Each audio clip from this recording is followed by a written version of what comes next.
دیار حرم پاس باں تیرے ہم، تو ہے غیرت ہماری ہمارا بھرم، تو نشان وفا تو ہماری بقا، تیرے دم سے ہماری خوشی اور غم، اے دیار حرم پاس باں تیرے ہم، تو ہے غیرت ہماری ہمارا بھرم، اے دیار حرم پاس باں تیرے ہم۔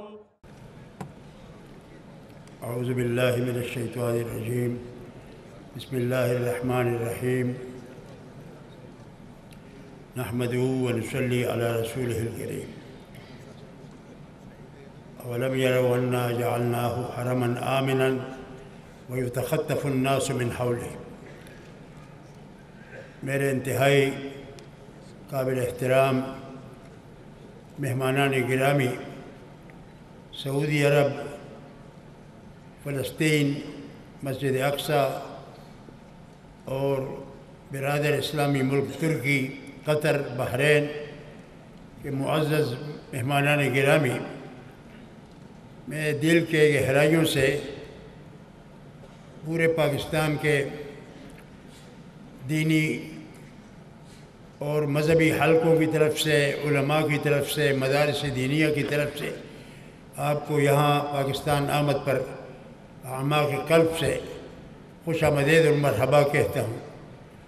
حضرت ڈاکٹر پروفیسر ساجد میر صاحب جو میرے نہایت ہی محترم بھائی ہیں اور طویل عرصے سے ہم قومی اور ملی کاموں میں شانہ بشانہ شریک ہیں، انہوں نے انتہائی اہم ترین وقت میں، حساس حالات میں یہ اجتماع بلایا۔ اس کی اہمیت اور قدر و قیمت اور اس کی افادیت سے ہرگز کوئی انکار نہیں کر سکتا۔ اللہ تعالیٰ اس اجتماع کو وہ ٹھوس اور مثبت ثمرات کا ذریعہ بنا دے۔ میرے محترم بزرگوں، وحدت امت اور اتحاد عنوان ہے۔ وحدت ہر دور میں ضروری ہے، لیکن جب عالم کفر سارا ایک ہو گیا ہو،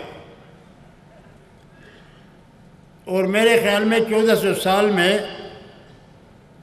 الکفر ملت واحدہ کا ظہور بدرجہ اکمل و اتم کبھی ایسا نہیں ہوا کہ آج ہمارے خلاف کفر سارے اختلافات اور جھگڑے ختم کر چکا ہے۔ آج یہودیوں کو عیسائی معاف کر چکے ہیں حضرت مسیح کے پھانسی پر چڑھانے سے، اور کمیونزم اور کیپٹلزم دونوں جھگڑے ختم ہو گئے ہیں۔ آج امریکہ اور روس ایک سٹیج پر ہے ہمارے خلاف۔ آج مشرکین ہند یہود اور نصارہ کے شانہ بشانہ کھڑے ہیں۔ آج بدھ مت کے تمام ریاستیں ایک سٹیج پر ہیں۔ تو الکفر ملت واحدہ کا ظہور بدرجہ اتم کبھی ایسا نہیں ہوا۔ کبھی روس کسی کے ساتھ تھا، امریکہ خلاف تھا، کسی کا عیسائی تھا، کسی کے ساتھ یہودی تھا، لیکن اس وقت سب ہمارے خلاف۔ تو وحدت کا مقابلہ وحدت ہی سے کیا جا سکتا ہے، اور وحدت امت کے لیے بنیادی العروۃ الوثقی وہ حرمین الشریفین ہیں۔ امن کی ضمانت حرمین سے وابستہ ہے۔ جعل اللہ الکعبۃ البیت الحرام قیاما للناس، یہ پورے برین و انسانیت کے قیام اور بقا کا ذریعہ ہے۔ اگر آج ہم یہ سب کچھ کر رہے ہیں، جدوجہد کر رہے ہیں حرمین کے تحفظ کے لیے، تو یہ اپنی تحفظ ہے، اپنی بقا کی جنگ ہے۔ وہ انسان پاکستان کا ہو یا انڈونیشیا کا ہو یا مشرق وسطیٰ کا ہو، وہ اپنی بقا کی جنگ لڑ رہا ہے، قیاما للناس۔ پھر امن عالم اسی سے وابستہ ہے۔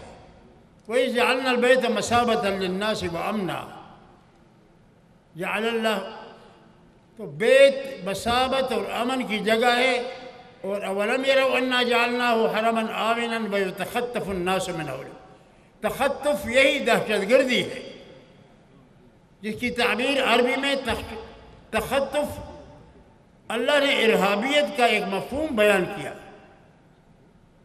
اور یہ دہشت گرد کیا کچھ کرتا ہے؟ وہ درندگی کا اظہار کرتا ہے، وہ انسانی دائرے سے نکل جاتا ہے، وہ سبوع بن جاتا ہے۔ اور سبوع کا معنی، سبوعیت کا معنی فقہاء نے کیا ہے کل مختطف طبعا، کہ اختطاف کرتا ہے، دماغے کرتا ہے، بم پاڑتا ہے، بے گناہ انسانوں کو قتل کرتا ہے، یہ انسان نہیں ہو سکتا ہے۔ تو اسلام تو آیا تھا تخطف ختم کرنے کے لیے۔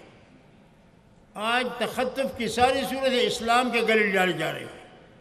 آج اسلام کا چہرہ مسخ کر کے اسے ارہابیت سے جوڑا جا رہا ہے، جبکہ رب العالمین نے فرمایا کہ پورے دنیا میں تخطف تھا، اور بیت اللہ کی وجہ سے، نبی کریم کی وجہ سے تخطف کا خاتمہ کرایا گیا۔ سب سے پہلے عالم اسلام کو متحد ہونا چاہیے، اتحاد ضرورت ہے۔ آخری بقا کا یہی ذریعہ ہے کہ ہم سارے اختلافات ختم کر کے ایک ہو جائیں، اور پھر اپنے تشخص، ایڈنٹیفیکیشن، اسلامی تمدن، تہذیب کی بقا کی جنگ لڑے اکٹھے ہو کر، اور دنیا کو بتا دیں کہ کوئی لبرلزم اور سیکولرزم اور کمیونزم اور اباحیت یہ ہمارے مسائل کا حل نہیں ہے۔ پھر ہم اپنی بقا کی جب جنگ لڑے اور جارحیت کا مقابلہ کریں اور ظالم کا ہاتھ پکڑے تو اس کو جہاد کہا جائے۔ اور میں ہمیشہ کہا کرتا ہوں کہ عالم اسلام کا سب سے بڑا فریضہ یہ ہے کہ عالم کفر سے واضح تشریح مانگے کہ دہشت گردی کیا ہے، دہشت گردی اور جہاد میں فرق کیا ہے۔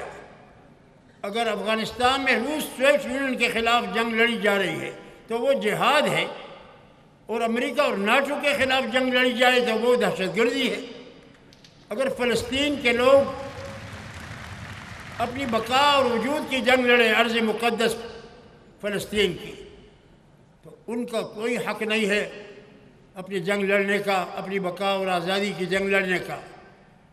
اگر ان کا کوئی ظالم اور بدماش جنگ لڑتا ہے ملک کی بقا کا تو وہ ابراہم لنکن بن جاتا ہے، ہیرو بن جاتا ہے۔ اور ہمارے حال جو اگر جان کی قربانی دیتا ہے اپنے ملک کی بقا کے لیے تو وہ دہشت گرد بن جاتا ہے۔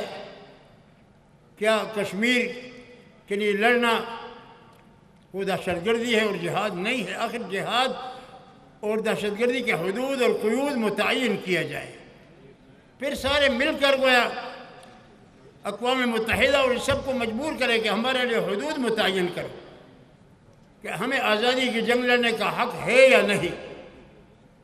تو ان باتوں کے بعد ہم کوشش کریں کہ ہم غیروں کے جبر سے اور تسلط سے نکل جائیں۔ میں پاکستان کی بات کرتا ہوں، ہم یہاں دہشت گردی کا شکار ہیں۔ ہم نے ابھی قربانی دی کوئٹہ میں بہت بڑی، اور ایک آگ لگی ہوئی ہے مسلسل، تو ہم اس کے عوامل کی تلاش کریں۔ اور میں کہا کرتا ہوں کہ اس کے عوامل یہ ہے کہ ہم نے غیروں کی دوستی میں اس حد تک چلے گئے ہیں کہ ان کو اپنے اوپر مسلط کر دیا، ان کی سازشوں کے لیے خود دروازے کھول دیے ہیں۔ سب سے پہلا مسئلہ ہم لڑ رہے ہیں پارلیمنٹ سے ہر وقت سے، اور سب متفق ہیں ان پالیسیوں سے نکلو۔ تو پورے عالم اسلام کو مل کر ان پالیسیوں سے نکلنا ہوگا جو ہماری آزادی، ہماری تشخص، ہماری حمیت، ہماری تہذیب کو ختم کرتی ہیں۔ رہا بیت اللہ کا مسئلہ اور سعودی عرب کا مسئلہ، تو سب نے جیسے کہا وہ تو ہمارا ایمان ہے، اس کی بقا سے ہم سب کی بقا وابستہ ہے۔ اللہ نہ کرے گے خانہ کعبہ نہ ہو تو پھر پوری کائنات وہ تس نس ہو جائے گی، قیامت قائم ہوگا۔ یہ تو پتہ، یہ تو خیمہ ہے شاہی، اگر شاہی خیمہ اٹھتا ہے ایک جگہ سے پھر اعلان ہوتا ہے کہ اب سب جاؤ، تو انشاءاللہ پاکستان کا ہر مسلمان سب سے صف اول میں حرمین کے تحفظ کے لیے انشاءاللہ جان کی قربانی دے گا۔ یہاں کوئی بھی ایسے فرقواریت اس کے راہ میں رکاوٹ نہیں ہے۔ حرمین کے لیے نہ کوئی بریلوی ہے، نہ کوئی دیوبندی ہے، نہ اہل حدیث ہے، نہ مقلد ہے، نہ غیر مقلد ہے۔ ہر مسلمان بحیثیت مسلمان کے وہ جان و مال اور سب کچھ حرمین کے تحفظ کے لیے قربان کرے گا۔ اب مغربی دنیا خاموش ہے۔ مدینہ منورہ کا المناک حادثہ ہوا، دل لرز گئے۔ نبی کریم صلی اللہ علیہ وسلم کے جوار میں اونچے آواز سے بولنا بھی حبط ایمان کا ذریعہ ہے، حبط اعمال کا ذریعہ ہے۔ اور اس کے آس پاس دھماکے کرنا،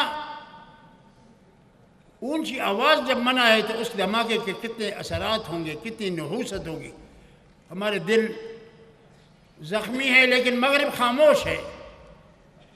برسل میں کیا واقعہ ہوتا ہے اور پیرس میں ہوتا ہے تو ایک طوفان مچ جاتا ہے، لیکن کوئٹہ میں ہوا اور ترکی میں جو کچھ ہوا، ترکی میں مغرب نے خود کرایا۔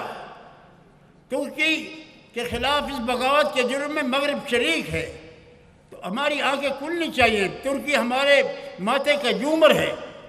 وہاں جو کچھ ہوا دھماکوں کا، پاکستان میں جو کچھ ہوا، مدینہ منورہ میں ہوا، اس پر مغربی دنیا خاموش، اور برسلز میں اور پیرس میں چند آدمی زد میں آ جاتے ہیں تو پھر پوری قیامت برپا ہو جاتی ہے۔ تو بہرحال ہماری آنکھیں کھلنی چاہیے۔